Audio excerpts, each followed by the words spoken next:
Hello, everyone. Welcome back to a brand new episode of Take Flight Podcast, episode number 119.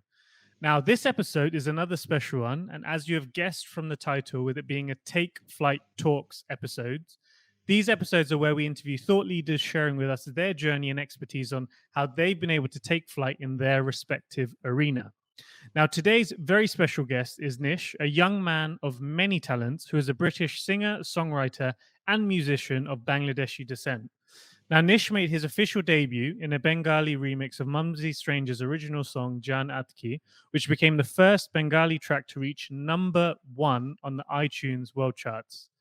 Very much a household name in the Asian music scene, Nish is well known for his ability to provide a contemporary twist to popular music, and his diverse music is highly regarded and ranges in style as well as language. And Nish has also released a number of his own songs written and composed from scratch. And building on this success with his singles, Nish's first album, entitled Identity, was the first Bangla album to make it to the top spot on the iTunes world charts.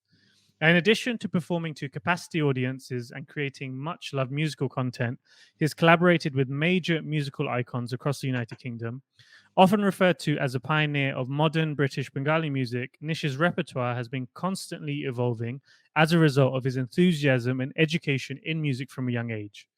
Now, on top of all of this, Nish has a strong audience across multiple platforms, more than 380,000 subscribers on YouTube, more than 50,000 followers on Instagram, and an additional 80,000 on TikTok.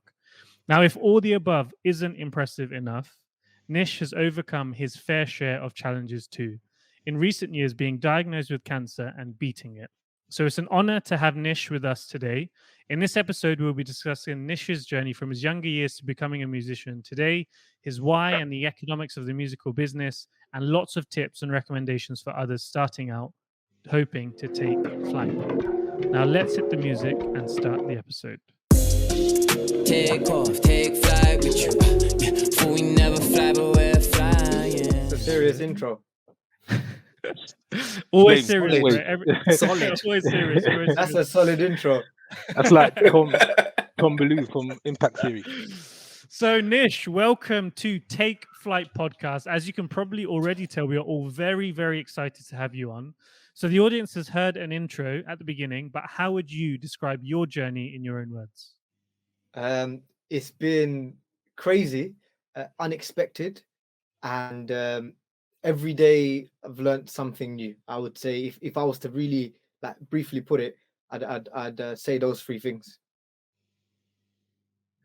And is there any part of your journey? I mean, I know I spoke about it in the introduction, but is there any part of your journey that you wanted to highlight as really this period was probably the most transformational for you? I would say because a lot of people actually give a little bit of background on my kind of academic side as well. Is I basically was at university when I first got into music. So I was in my final year of undergrad, and I was studying computer science at Queen Mary. I was picked up by Mumsy Stranger. So he's like another artist in the same kind of space, but he's a more senior artist than me. Been doing it for 10 years, etc. He picked me up. He saw my talent and he said, "Look, how would you, it kind of essentially opened the door for me to spread my wings." So I got to give a shout out to Mumsy for that. But it was more a case of like him saying opening the door and then me pushing through and then expressing myself. And I feel like after my university degree finished, after I graduated, I went on to do a master's degree also in computer science, and that was the kind of defining point for me, because I felt like after university, making that transition into a music career, especially with a subject that's kind of unrelated, if you could say, a computer science master's doing music, it was kind of unrelated. And that was, I would say, and the way I describe it to everyone is the leap of faith for all musicians. All musicians have that one leap of faith where it's almost like a make or break decision. You can either, so I had the choice of going into full-time employment and doing music part-time, or going straight into music. But I felt like that decision was super important, because had I not done that, I might not have had the opportunities. I might not have had the drive to do it the way that I've done it now. So I felt like, yeah, that leap of faith, it could have went both ways. It could have been an unsuccessful leap of faith, but it would take a lot more building up again. But I felt like that was quite a successful leap of faith for me, because I got a chance to build my portfolio, as you'd say, build my catalog of music, build my skill set. I think from then to now, the amount of things that I've just learned have been incredible. And it's all part of the journey, learning things every day. So I think in that journey that you shared, Nish, I know you went over it very quickly, but there are a lot of gems there for our listeners in terms of that transition, trying to find a mentor who is in that space already, someone that can pull Mhm. you up. And I'm sure you've been able to repay that faith across other future artists as well, and also that Sure. leap of faith. Probably one question around that leap of faith moment. What was going through your mind at that particular period, and was there any period where you were back and forth with it, or was it just 100% jump and now I'll go? I think there was a lot of things attached to that leap of faith. You know, cultural stigma, doing a full time. Like a lot of people, one of the things that a lot of people would ask me is, "Dude, you have a master's degree in computer science. What are you doing music? You know, why are you not going into full time employment and working in a financial background or thing?" Which there's nothing wrong with, but as you guys know, sure, you know, my brother, he's also in a financial background as well. But for me, is I could never, from that being said, music was something that I always had a passion for. It was more than just a hobby. It was more than just something that, I liked doing on the side. It was something that I genuinely enjoyed doing, and learning from it was something that I would find myself learning stuff about music that I wouldn't do during university, doing times and lectures on my laptop out, and I'd be searching stuff on music and whatnot. So I feel like there were so many things attached to it. And I think the whole fact of um, enjoying what you're doing, waking up in the morning and my office being my studio, and that for me is like one of the biggest pleasures that one of the biggest flexes, I would say, for me, is the fact that this is my thing, this is my office. So yeah, there was a lot of things that were positive and also negative wise as well. If you look from a financial perspective and an economic perspective, going kind of leap of faith into immediately is a big, first and foremost, investment, but at the same time, it's very tough financially on you. If you're a graduate, you're paying back student debts, you're paying back so many things that if you're living outside of it. I was lucky, I got to I live with my parents, so I didn't have those things hanging over my head. But some people are not as, they're not as fortunate. So for me, it was very, I had a chance to kind of focus on it, but it was tough. The first couple of years, I didn't really see a return, because it was all about building your name, building your brand, building your i.e. music business. And after the first few years of investing, any money that I'd get from shows, I would put it into studio equipment. And these mics, these speakers, they're not cheap, especially if you're coming from a, if you're coming into a professional musical background. You can't be using the normal microphones or the normal speakers that most people are using. You have to have a professional setup to some extent. So I felt that was one of the biggest challenges that I faced, was being able to balance things out. And I was very lucky that I had support from my brother Naeem, my parents, that supported me, not even just financially. There were, because I feel like a lot of it was me figuring out, I used to work at JD Sports. A lot of people don't know that. Work at OT. I was doing retail jobs at the same time while I was doing music, just to kind of make ends meet with it after graduating. And I felt like just having that moral support of my family helped me kind of go through it and not stop at any point and think that, this is not worth it, because everyone's like, look, you've got talent, you may as well do something with it. That's where I got with it. When did you realize that you had the talent? Because I think, or I can speak for myself, growing up, everyone thought they could do music, right? Few of Yeah. us tried to rap at one period of time. But when did you get that confidence to say, you know what, I'm actually talented enough to go further down this music lane? I think response is everything. So when you put something out, you never really know. And this is something that all artists have. Where we sometimes have this insecurity of us, is sometimes when we put stuff out, we're not sure.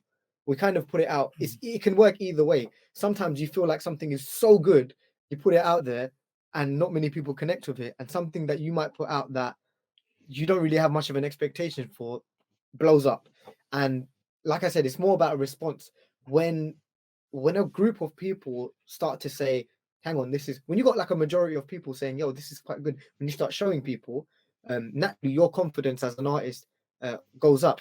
And I do believe that there's a fine line between confidence and arrogance, but you know, because sometimes you can think you're too good and then get put back down again really quickly. And we've all had that. Exactly. So I felt like at that point, I've been singing since I was 5 years old, so it's always been something that's kind of embedded in me. I've never really thought about, oh, I'm good at this. I want to, you know, I've got a talent in it. I just thought that this was a part of me. It's one of those things where it was something that was a part of me, and I thought it never really came to my brain. It never really computed that, oh, I'm good at this. I'm not good at this. It was always like, this is what I can do because it comes naturally to me. And when I done it, I think the audience and people started seeing that, hang on, this guy, he can do something, and it's just the general learning and understanding of the whole process. Nice. So just so the big factor component of success is like looking at people's why, right? And I know you spoke a little bit about the passion and the desire for music itself, but Yeah. why, maybe for our audience, why the music business? Because you could have just continued having this talent and worked in a traditional setting. So why the music business? And then within the actual business, help us understand what is that you focus on, what is it that you do? So the music business is something that took me a few years to properly understand. And obviously, like you said, going in there at the beginning is something that you've got passion for and you kind of blindly go into it sometimes. I feel like I did kind of blindly go into it. I went into it because I thought, man, I love doing this. It's something that, I enjoy.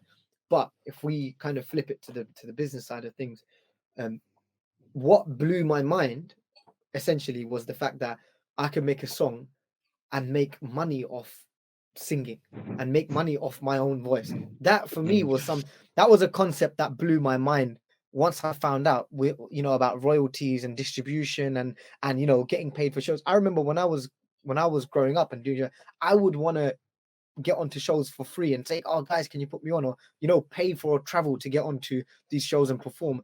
And then to understand that, I was like, hang on, I'll get paid to be booked to go somewhere and to sing my own music, to sing music that I wrote, to sing music that I made. For me, that was like, wow, this is a really good life. And and obviously once I understood how distribution worked, and I feel like in this 21st century of music, it's a lot, I would say it's a lot more accessible to be a musician now and to make a career out of it because of the platforms such as streaming platforms, Spotify, Apple Music. Back in the days, 10 years ago, we'd be going out selling CDs on Camden Market saying, do you want to buy my mixtape?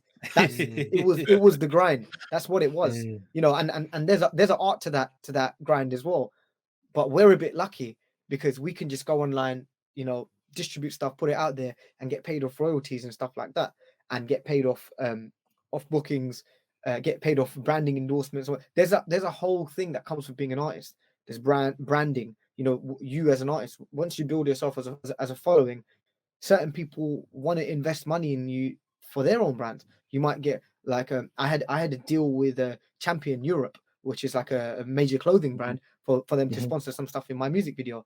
These are things that I didn't know that you could do. I was just thinking to myself, I was like, man, I used to go out and buy your clothes. I used to, and Champion is just an example of how everything kind of interlinks. And I'm sure you guys got a question regarding social media and stuff in a bit, but it all kind of goes as one. So in a nutshell, with the music business, is when I found out that how much could be made and how, like, I call it little effort. The reason I call it little effort, because this is something that comes to second nature as me. Like, I would not be able to, work a job doing programming because it's something that doesn't come like that to me. It's something that I'd have to learn. And again, it's just an example, whether it be, any sort of industry, any sort of skill set, I would find it difficult because it's something that I'd have to learn and do.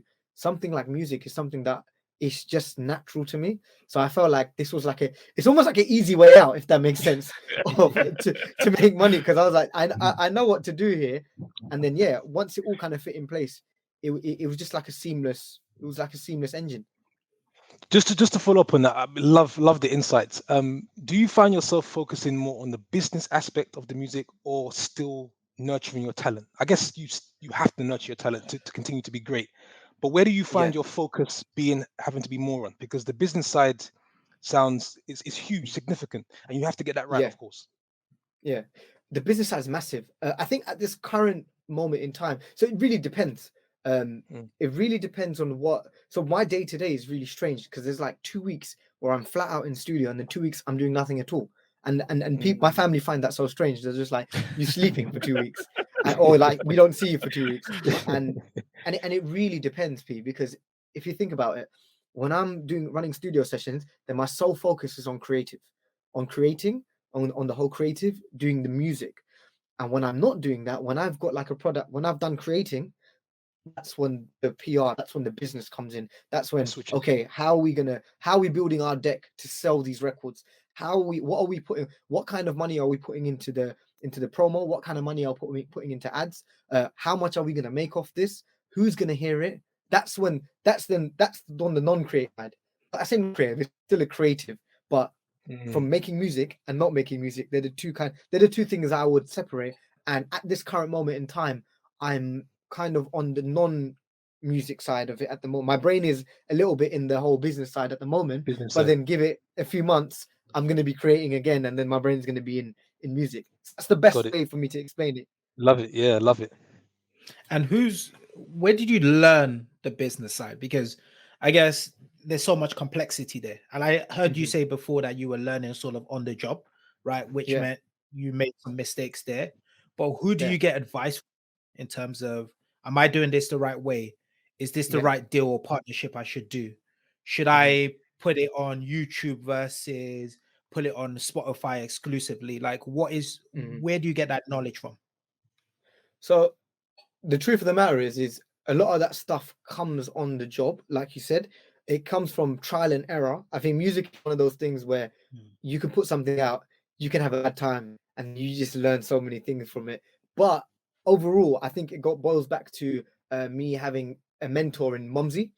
So Mumsy Stranger, it was the guy that picked me up when I was first starting off and showing me the ropes, because his back, just to give you some context, because his background is also Bangladeshi, UK born singer, and he was one of the first Bangladeshi people of Bangladeshi descent, one of the artists that was basically doing well in like the quote unquote mainstream. He was in top 10 back in 2010, back in 2008, working with amazing artists. He was part of the Rishi Rich, Jay Sean, and Jaggy D project. So I'm sure you guys have heard of that. Yeah, That was yeah. like a big deal. So I think it's invaluable to have, and not just in music, in any business, is to have someone who's had years of Mm. industry experience, years of out in the field experience. Like there's certain things about him that I've picked up that he might not even have taught me directly. I just looked at him and I thought, man, I've like performing certain things when it comes to performing. I see and I pick it up.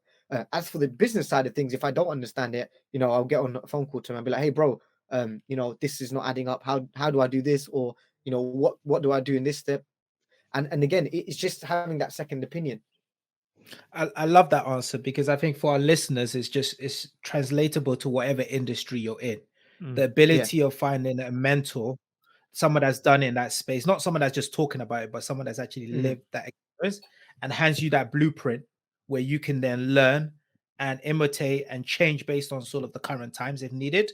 But I think that's just beautiful because that translates to any industry or any aspect that someone's working on.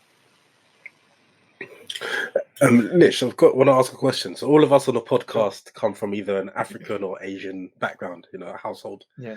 And you've done an undergrad, you've done a master's in courses that aren't easy. Computer science, they're not the traditional easy courses. They require some brain power, some level of aptitude that you have to apply, and of course intelligence.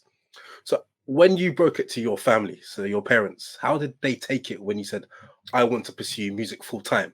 Because you mentioned that they supported you financially and Yeah. in other ways and other capacities Mhm. along the way. But initially, when you said it to them, how did they take it? Because Ollie mentioned earlier about rapping, and when you're in your teenage years, you either want to be a footballer or a Yeah. rapper, and your parents quickly shut down that idea. So, what was your parents' take, especially when you've gone through university, you've succeeded in an undergrad degree and also a master's, and so yeah, in your own words, how would you describe that? I think I had to take a, like a deck with me and, like a PowerPoint presentation. I was like, no, I'm joking now. Do you know what? Do you know what? Actually, I'm so lucky because at the beginning, I would say like one person who is flat out just supported it, blindly supported it, was my mum. Her thing was, do it. If it makes you happy, do it. If you're good at it, because her thing is, whatever you do, whether it's in whatever field you do, just make sure you're like very good or the best at it. Like it may be whatever it may be, just make sure you're amongst the elite at doing that. So I feel like that I had to kind of take that seriously. I was like, man, I'm doing music. I need to not be a slouch with it now. And I think outside of everything as well, everyone saw how much work I put into it beforehand as something that was just a quote unquote hobby. And once so when I released my first single, Janatki, that was before I actually graduated university. So that was like a sign. Everyone was like, whoa, hang on, you've just done something here that no one has achieved. So okay, so it was almost like I had the numbers to back me up. When I went into to show my business deck, there was like I had the numbers. I had number one. I had number one. And those KPIs. First ever number. Yeah, I had it. I had literally the targets and everything. I had a 2-year plan and said this is what I was gonna do. So it was one of those things, man. I think it took my father a little bit longer to understand, simply because trying to explain it to, I guess, like you said, parents with a South Asian or African background, they might not understand it immediately, because it's like, okay, this is not being a doctor, this is not being a lawyer, this is not being a the amazing careers that people have, but it's just something that, all right, this is away from that, we don't really understand it. So I had to really sit and explain it to my dad, and for him to understand. And one of the most beautiful things was we went back to Bangladesh in 2019 for like a family trip. And when I was out there, I was recognized by so many people, and like people in the public, like on the street. It was insane. And I think my dad saw that, and I think that was the kind of, oh yeah, my son actually he's doing something quite sick here. I think when he saw that, I think it kind of clicked with him, because it wasn't just about money, it wasn't just about fame. It was more about a vision of doing something, being Bengali and taking the music to like another level. I think that was one of the biggest drivers for me while doing music. And because my parents understood that, it was an easy transition for me. I think that's really good. I think having the support of at least one of your parents really does help you push. And conversely, even if your dad didn't believe in it at the beginning, it's almost like I think he didn't understand it more than anything else. I think it just didn't make sense to him. Not that he didn't believe in it. I think it was a bit harsh, but he didn't really get it. So once he understood it, he was like, okay, I see what you're doing now. Yeah, so you're going to take more trips back to Bangladesh then, so you could. Yes, so I'm off next week. So yeah, I was gonna say, it's no longer trips to Bangladesh. This young man is getting flown out there to perform, Daniel. It's a different level now. It's a different level. No, for sure. Yeah, No, I think Nish, you mentioned before about social media. So if we switch over to sort of social media, and we've seen sort of the advancement in social media and giving people such a global reach. As we're moving forward and we're seeing sort of the growth of TikTok and these other social media platforms, what are you looking forward to when you think about music and social media? So I always thought with social media, I'm guilty, right? So with social media, I'm not very good on social media. So I got like a team that looks after my social medias and stuff. So I log on it from time to time. I do check it. I do use it. But I feel like social media now for me is a tool for enhancing my brand, enhancing my product. And what I mean by that is, for example, if tomorrow all social medias became offline, I would still have Spotify and stuff that people can hear my music off.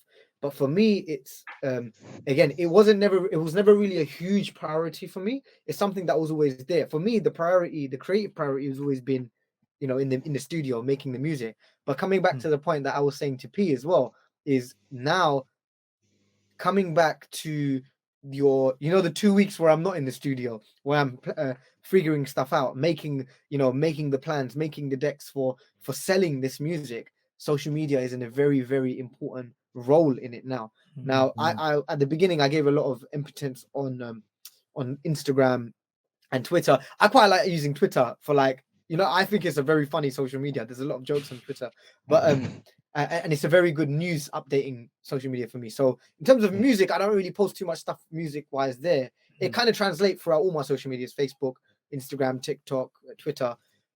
Instagram is something that I feel like it's a great social media, but things are moving away from Instagram and now onto TikTok. And TikTok for me is the big one. It's the future, because the algorithm on the TikTok is crazy. There's the amount of things that go viral there. For, I've seen some great stuff on TikTok go viral. I've seen some horrible stuff on TikTok go viral. But the common factor is they're both viral. They're going viral. So they're both going viral. So again, as an artist, if this is our income, if we're making money from every stream, if we're making money from every click, we need to pay attention to it. We need to strategize in a way that we can maximize on using these social medias. I'll be honest with you, I had no clue about TikTok. My brother was the one that showed me TikTok, and he literally was like, "You're an idiot. You're not using TikTok." I'm like, "I don't know how to use it." I felt like I was a bit old for it. He's like, "No." Like, and he's older than me. He's the one saying to me, "No, you got to do it like this. You got to do it like that." To a point, he's making the videos for me and saying, "Look, you got to post these." But in the last 6 months, I went from 13K to 80K plus in TikTok, and that just shows the growth of how amazing that social media is and how much of a reach it has. So with social media, it's very important for us artists. It's all part of the deck. It's all part of the selling strategy of what we're doing. We're putting money into doing social media ads. We're putting money into showing snippets of our music on social media, so people look at it and say, "This song is a good song. I need to go and check it out." Nish, if you Nish, need, I'm sure she was on TikTok. So if you need some dance choreographed or something like that, I'm sure Shiwa could come up with some sort of dance. I think, I mean, if people had to see my dance moves versus your dance moves, Olu, I mean, the way that your hips are moving at the moment, I think probably I'm just the one better bet. second. Just another question I have for you. Like because you mentioned about using social media for sort of selling and promoting your music. Whilst you're in the creative stage, have you started thinking about, okay, how can I make this song more viral for sort of TikTok? Has that process started to come to you, or you're like, no, I'm just going to be authentic to making the music, and if it goes viral, it goes viral? Or are you taking that into your creative process when it comes to making music? I think that's a great question, Olu, because it's about and I believe, anyway, this is my belief, is that it's about striking a right balance between authenticity and commercial. So what I mean by that is, as an artist, one of the biggest USPs I have as an artist is that I mix languages. I sing in Bangla, I sing in English, I mix genres. At the same time, that I feel like I've not deviated away from that over the last 6 years of me making music. But at the same time, it's very, very important to be able to follow times and follow trends, because what are trends? Trends are stuff that if you don't get on that wave, if you're not on that ship's going to sail, and you're going to be stranded, left behind, and not be a part of that. So if you want to be a part of the trend and be a part of the ship that's going at 100 miles an hour, or however fast it's going, you need to kind of jump on board of it. So there is elements of us adding that, oh, this will be great for TikTok, or this will be great for Instagram, or this is a great club banger, or this will be a good song for a night ride, or this will be a good song to connect with this crowd, this will be a good song to connect with that crowd. I think it's super important that we have that mentality as well when creating music. Otherwise, it's going to be hard for you to branch your audience out. The whole thing is, as artists, we have an audience. We're very lucky that we have fans, but it's about branching your musical the roots of your music, getting it to so many different places across the world, because people is power. The more people are listening to your music, the more power your music has. Nice. I love that. Nish, I like. Sorry, sure. No, Pete, go Nish, I ahead. like I'll go the. next. Sorry, yeah, I like the way you talk about streams. Multiple streams of income is part of our DNA in this podcast. Mhm. Question actually, maybe for clarification: Are you an independent artist or are you part of a label? Does that So question even make sense? I mean, not make no, sense, of but have course, merit. of Yeah. course, of course. So, there's a few things that a lot of people probably, if they don't understand in terms of music scene, you have independent artists that are basically owning their masters, releasing their own music, distributing their own music, and earning 100% of their income. So Yeah. that's basically what I am at the moment, right? But certain projects, so I like. I'm not saying I don't like working with labels. I work with labels. Currently, my last single was with another label as well. Um, but what I like doing is project-based stuff. I think gone are the days of Mm. record labels saying, "Here you go, here's £500,000. We're going to invest in you, and then we own you," kind of thing. I think that doesn't really exist as much anymore. I think record deals now, because when you think about record deals back in the days, people would it's quite a scary thing. Ownership of an artist, ownership of your own work, ownership of your creative work. It's scary. But I feel like nowadays some of the deals, they don't consist of that. And some of the deals that I work with, I'm still a very much independent artist. But what I do now is I license some of my music. I work on licensed deals. So for example, my previous single that just came out, that's a song that I produced. I wrote. I did everything for, but that was licensed to a label because in return I got the song sold to the label. So I got paid for the single. Secondly, any of the marketing budget, all of the digital marketing budgeting, the YouTube, the actual video, me getting thrown out, all of that stuff, and that's stuff that I call it tangible and intangible. Tangible Mm. stuff is stuff that you make physical money off, and intangible is stuff like you reap the benefit of, for example, whether you want to call it clout or hype or stuff to aid your career. That's not that kind of money can't buy. These are Yeah. things that money can't buy. Viewship, audience, to grow the audience and stuff like that. They're things that you'd literally be paying a PR thousands of pounds to be doing. But if the label were taking the song, that was the kind of trade-off that we had. It was like, you guys deal with all of that stuff. I'll give you the song.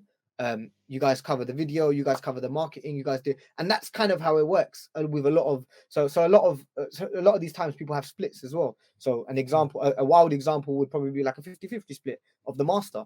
The label will take 50 for the money that they invested in it, and you might take 50 because that's your own work. So it really depends. Some people are comfortable giving away more splits. Some people are comfortable giving away less. Some people don't want to give away any at all. Some people want to give away it all. So it really depends on what works for you, what kind of shoe fits in your musical journey. For me, like I said, the whole independent factor fit really well because I can kind of, I can produce, I can engineer, I can sing, I can record myself. I have my own studio. I don't really see the point of doing every single thing under a label unless I need to.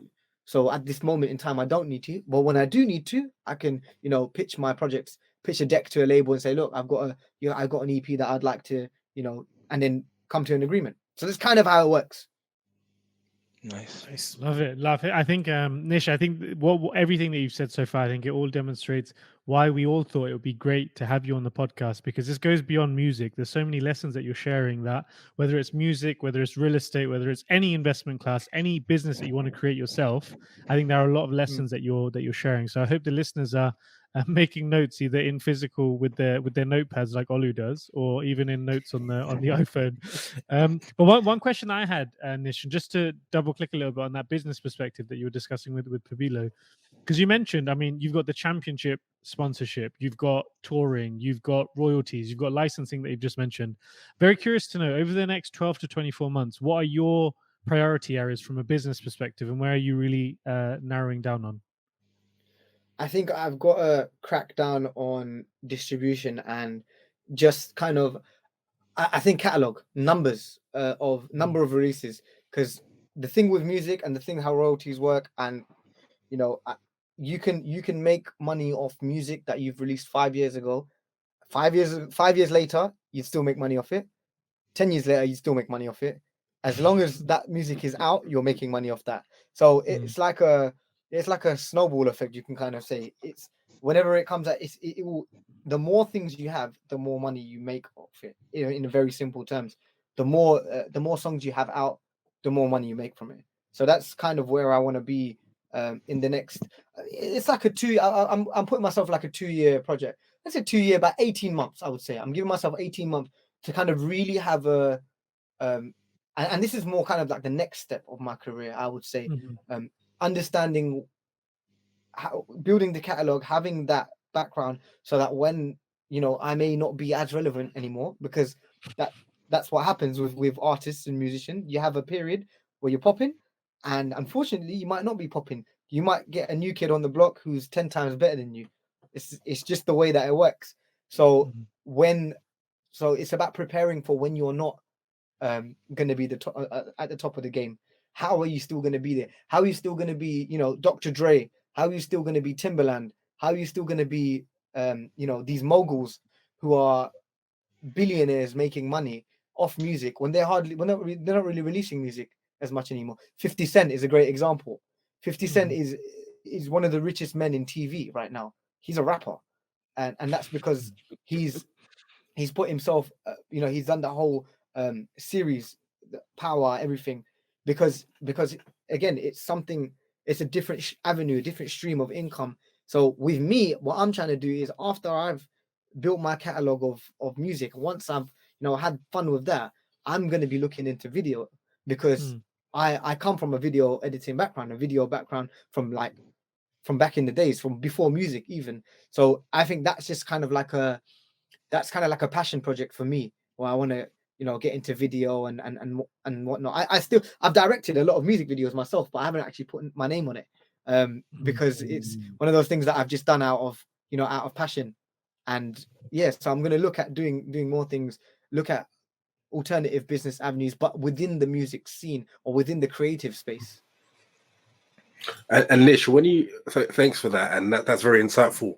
What you shared, and when you look at that time horizon that Sherelle mentioned about the next 12 to 18 months, and looking at that catalog, have you looked at, in the example that you gave of your brother showing you the TikTok space, have you looked into NFTs, when you can look at getting those royalties and I tell you what's funny is Ollie's pitching agent services. He's giving Nish something to think about. Daniel's coming on NFTs, and I'm sitting there thinking real estate. So we got but Nish, go ahead. No, of course. I think it would be unwise for me to ignore any of that stuff, because I'm growing older. I'm 28 years old. So I've built a career of music over the last 6 years. I think it's wise for musicians to be dabbling in other things as well, and different streams of income. And I think it's very important to look into it. In terms of NFTs and stuff, I wish I was a bit more in the know about it. Maybe, I don't know, maybe Daniel, you can teach me about it and how it works. I wish I was a bit more in the know, but yeah, definitely. I'm definitely looking into doing stuff with properties and whatnot. One of the things that I wanted to do was set like a studio up, an external studio away from just like a unit where I can charge for sessions, rent sessions with good equipment at competitive rates for like kids around the area and stuff, that they can come and use it without having to pay an arm and a leg. So it's kind of looking at those things. I'm actually doing a studio setup in Bangladesh currently, working on that at the moment. Hence why I'm going back and forth and stuff. But yeah, it's just these things, that different streams of incomes, because your music is great, but having more, where else can we maximize? And and my family come from a restaurant background, so in my background, I'm looking at the catering industry, thinking, hang on, if there's something here that we can invest in and do something with. One of my ideas was to do like a cafe studio kind of thing, where it's a studio upstairs and a cafe downstairs kind of thing. So yeah, like there was I had loads of ideas and loads of things that I wanted to do, but yeah, plenty to think about. Nice. Nish, for our listeners, if they're starting off, what would be one advice you give them? And I think let's split this up to someone that's talented in terms of they can sing, they can rap, right? And someone who might not be that talented in those aspects, but want to get into the music industry, what advice would you give them?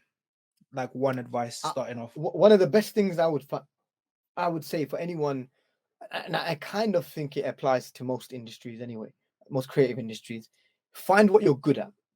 That's one of the first things. Find out what is your skill set. What's your asset in this case? If you're a singer, if you're good at singing, you're going to be in the singing. You'll be a vocalist, right? If you're not so good at singing, but hang on, you might be good at producing. Stick to being a producer. Be what you're good at, because the best thing that you could do is pinpoint something and literally be a killer at that. Be the best at that. Whether it's, you know, there is space for everyone. There is a slice of the cake for every single person. If you try and basically pinpoint what you're good at. Remember the saying of the whole, you know, and this kind of applies to me because I try and do everything, but sometimes being a jack of all trades makes me a master of none.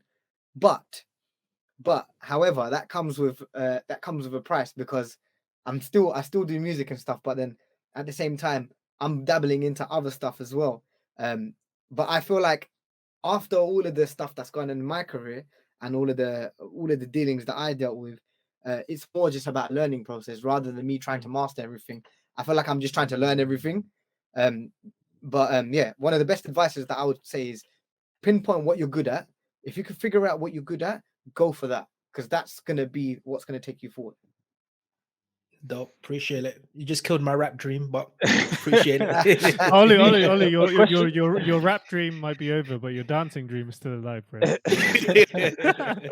Nish, a question on inspiration for you in the music business. You've mentioned some names, right? Mhm. Dr. Dre, Timbaland.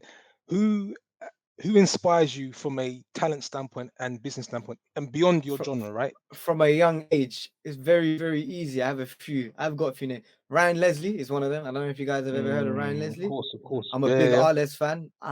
I've been in contact with Arles. I've gone to because he was one of the first people that made me understand and made me believe that someone can rap, someone can sing, someone can produce, and still be that one person. And obviously, for me, the GOAT is Drake. Drake is a great example of exactly how to be a billionaire, always relevant over the last 15 years, be relevant amongst the best, and still be super talented as well. Drake is an unbelievable talent. Nice. Love that. And so Nish, I think we've spoken extensively about the business perspective, but as mentioned in the intro, you've had to overcome the personal challenges as well. So how have those experiences been, and has that also shaped your perspective on the music career? Or has that had an impact on what you're trying to do from a long-term perspective? How has that been? I think the truth is, when I was we're talking about my my diagnosis, right, as well. Like, is that I can include it into the Sure. So I mean, if you're okay to talk. No, of course. So I was diagnosed in November 2020 with chronic myeloid leukemia, which is a form of blood cancer. Now, at the time, obviously, I was very shocked, and I think my family were super shocked. I thought at that point, damn, I don't think I can do music anymore, because I was in hospital, I was receiving treatment. I still receive chemotherapy to this day, but things are a little bit more stable now, so it's kind of going well. But I feel like what it's done is made me readjust and realign. So what was happening before I was diagnosed? I was traveling a lot. You know, I was quite reckless in terms of traveling, as in, like, I wouldn't look after my body. What I mean by that is I would travel back to back, go to States, come back, go to Bangladesh, come back, go here, come back, go there, and it would be back to back traveling, flying, and what have you not. Not eating well, not sleeping well, not drinking enough water, just these kind of fundamentals that I felt like played a part with how I feel after, and how I feel today as well. I think after my illness and after my diagnosis, I did think that it was going to come in the way of me living my life normally. One of the main things is I can't fly as much at the beginning, especially because I was at a high risk of a stroke or a heart attack if I flied too much. So that was obviously a big deal. I felt like I couldn't, be in the studio for too long. I'd get headaches. I'll just have these these problems. The chemotherapy, there would be some good days where I feel good and some days where I feel really bad. I'm in bed the whole day. So it's really about picking and choosing my moments. And one of the things that I did was I used to spend a lot of late nights in the studio. I just flipped it. I kind of treated my studio as a 9 to 5 job. I'd go in the morning at 9, I'd finish up at 5, and I'd spend the rest of the day with my family or whoever, with my friends. So that was kind of one of the major things I did. I started eating better, drinking plenty of water, and just staying on top of it. And it's unfortunate because it took something as major as a cancer diagnosis for me to kind of get into that routine, because I had in my brain, I was thinking nothing's wrong with me. I'm going to do this, I'm going to do that. And in a way, I felt like COVID, although financially we took a massive hit, like anyone in the performing industry took a huge hit. Our work was done for about 18 months. We didn't get any work. We didn't get any shows. I felt like how COVID, me getting diagnosed during the COVID period, helped me just realign myself musically. I think now I've never felt more creative than I did before. So than I did now. So I beg your pardon. So, and it's weird because people ask me about it. Oh, about my cancer diagnosis, me living with CML, chronic myeloid leukemia to this day, shooting videos, flying and stuff, and I've just not let it come in the way with what I'm doing. I've just let it be a part of who I am. The chemotherapy and the medication is just a part of my routine, a part of my timetable. Nothing changed. It's more a case of just picking and choosing the right moments.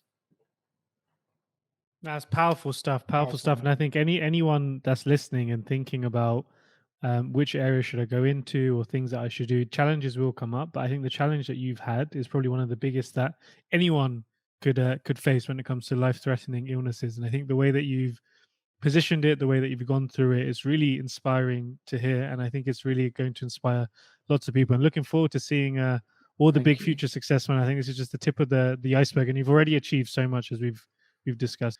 Okay, great. So then I think Nish, thank you for covering so much ground in your answers. I think you've really shared a lot, and any field that the listeners are in, any form of business, any form of personal development, I think there's so much that we can take from your story. So just a big thanks again for coming on to share your story and your journey so far. Now, just before we close the episode, we have our quick fire 5 questions that we ask to every guest. You are limited to answer in a few words, maximum 1 sentence, and then we'll see what comes top of mind for you. Is that good? Cool. Perfect. So, Nish, question number 1. What is the worst piece of advice you've received? Don't follow your dreams. Who said that? Can you name names or no? I can't remember. That's just the first thing that came to my head. Someone said it. I can't remember who it was. They're clearly not that important. That's why I can't remember.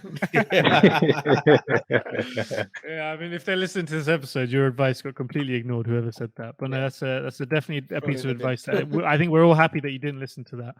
Question number 2: what is the best piece of advice you've received? Be the best version of yourself. Love that, and I think that comes through in everything that you're doing and that you're planning to do in the future as well. Question number 3, Nish. What's a piece of content that you're loving at the moment? Can be a book, can be a movie, can be a TV series. What do you prefer? Whatever you like. I'm hooked on all of the Avengers stuff, so I've been watching all of the Disney Plus stuff. So yeah. Is there any particular superhero that you like? This is a bonus question. Any particular superhero? Ant-Man is my favorite superhero. Just as a character, I think Ant-Man is so funny. I love Ant-Man. Oh man, I did not expect that. But Ant-Man, he does have his magic. Yeah. Question number 4. Something that you're curious to learn more about at the moment. Video color grading. What's that? Tell us more. So video color grading is basically so so I can do it to an extent, but I feel like it's a whole different industry. It's to be a colorist, you have to understand color. So once you record something like how to get it like a cinematic feel and how to make it's through video and like music videos and stuff. But color grading is something that I really want to get into. because it's just so interesting how you can go from a raw piece of footage to a cinematic look. Okay, well, I mean, hopefully, from the sounds of it, you're going to have a movie career at some point. So once you've got the first movie ready, I think you can send us 4 tickets our way. We'll come join the premiere. So Will do. last question, Nish. It's what does take flight mean to you? It means to excel. I would say taking flight is meaning to excel. That's just the first thing that kind of comes to my head. Do you want me to elaborate on it, or? Sure. No, why not? Because I feel like taking flight is such a powerful thing to say. It's very concise. It's because whatever's holding you down, if once you take flight, you're kind of in your own airspace. Then the decisions you make are yours, and you're doing your thing, and you're elevating yourself. So yeah, like I said, it's to excel. That's in a nutshell what I would say. Loves that, man. And I think the story that you've shared today, the insights that you've shared, I think it really embodies your definition of take flight, which is excelling in everything that you've done. And you've really had to overcome a lot, Nish. So we really appreciate the time. Shout out Big Bro Naeem for being the plug for this interview. Much love to you as well. And I'm sure on behalf of the guys and everyone of the Take Flight audience, we've loved having you on. Hopefully we can have you on again sometime in the future when you're releasing movie premieres and everything else. So no, we'd love to have you back. Thank you guys for having me on. Thank you. I appreciate you guys having me on. Nish, before you finish, do you want to plug anything? Where can the audience listeners find you? Is there any projects that you're working on? We'll obviously put your details in the so you guys can follow me on all social medias at Music by Nish. So that's Instagram, TikTok, Twitter, youtube.com/I am Nish Music. But if you type in Nish, Nish, you'll be the first one to come up. But yeah, if you've not heard my music, would appreciate it if you'd give it a listen, and yeah, let me know. Give me some feedback. And give it multiple listens as well. This is all about passive income, guys. We need to get those streams up. They're very, very high already. Let's keep them rolling. You got a few streams for me today for sure. That's it. Thank you. I appreciate it. I appreciate it, Daniel. For all of our listeners, we thank you for joining us on another episode of Take Flight Podcast, joined by Nish. We hope you found it enlightening, inspiring as always, and hearing his journey so far, and wishing him continued success for the future. As always, if you have any feedback for us, you can find us on Instagram at Take Flight Podcast. Alternatively, you can email us at takeflightpodcast@gmail.com. Until next week, stay safe, look after one another, and God bless. Peace. Cool. Take off, take flight with you. Yeah, for we never fly, but